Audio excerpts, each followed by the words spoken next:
Hi friends, welcome back to KM dream వర్క్స్కి స్వాగతం. ఈరోజు మన రివ్యూ ఏంటంటే శ్రీనివాస మంగాపురం.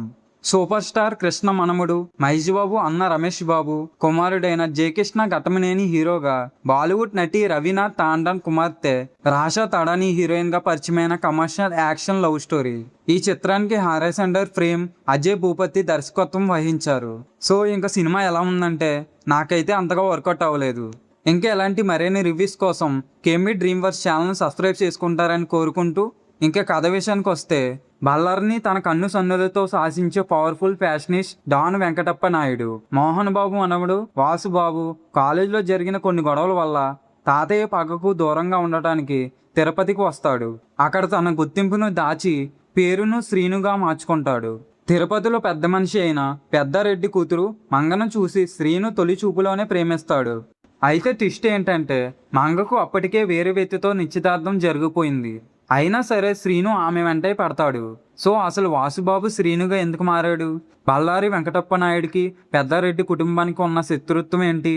చివరికి శ్రీను తన ప్రేమను ఎలా గెలిచాడు అనేది అసలు కదా. ప్లస్ పాయింట్స్: మొదటి సినిమా అయినప్పటికీ జయకృష్ణ చాలా కాన్ఫిడెంట్గా నటించాడు. డ్యాన్స్ అండ్ యాక్షన్ సీన్స్లో ఘట్టం లేని వారసుడిగా విజిల్స్ వేయించేలా ఆకట్టుకున్నాడు.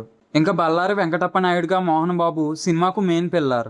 ఆయన స్క్రీన్ టైం చాలా తక్కువైనా తన పవర్ఫుల్ డైలాగ్ డెలివరీతో థియేటర్ను షేక్ చేశారు. అలాగే జీవి ప్రకాష్ ఇచ్చిన బ్యాక్గ్రౌండ్ స్కోర్ యాక్షన్ సీన్స్ను బాగా ఎలివేట్ చేసింది. జయకృష్ణ గుమ్మడి సినిమాటోగ్రఫీ చాలా కలర్ఫుల్ అండ్ రిచ్గా ఉంది. ఇంకా వైజయంతి మూవీస్ వారి మేకింగ్ వాల్యూస్ చాలా టాప్ నచ్గా ఉన్నాయి. మైనస్ పాయింట్స్: ఈ సినిమా కథనంలో ఎలాంటి కొత్తదనం లేదు.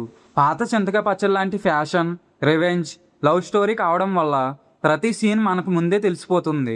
ఇంకా ఫస్ట్ హాఫ్లో వచ్చే కొన్ని లవ్ సీన్స్, సాగతీత సన్నివేశాలు బోర్ కొట్టిస్తాయి. లవ్ ట్రాక్లో ఎమోషన్ అనుకున్నంత బలంగా పండలేదు. ఇంకా అంత బిల్డప్ ఇచ్చిన విలన్ క్యారెక్టర్ క్లైమాక్స్కి వచ్చేసరికి డేలా పడిపోతుంది. ముగింపుని ఇంకా కాస్త బలంగా రాసుకోవాల్సింది.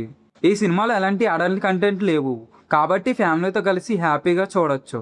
సో ఇంకా ఫైనల్గా నా ఒపీనియన్ వచ్చి, routine mass and commercial love స్టోరీలు ఇష్టపడే వారికి, అలాగే ఘట్టంలేని ఫ్యాన్స్కు, జయకృష్ణను స్క్రీన్ మీద చూడాలనుకునే వారికి ఇది ఒక వన్ టైం వాచబుల్ మూవీ. ఇక నా రేటింగ్ వచ్చి 2.5 అవుట్ ఆఫ్ 5. మరొక రివ్యూతో మళ్ళీ కలుద్దాం.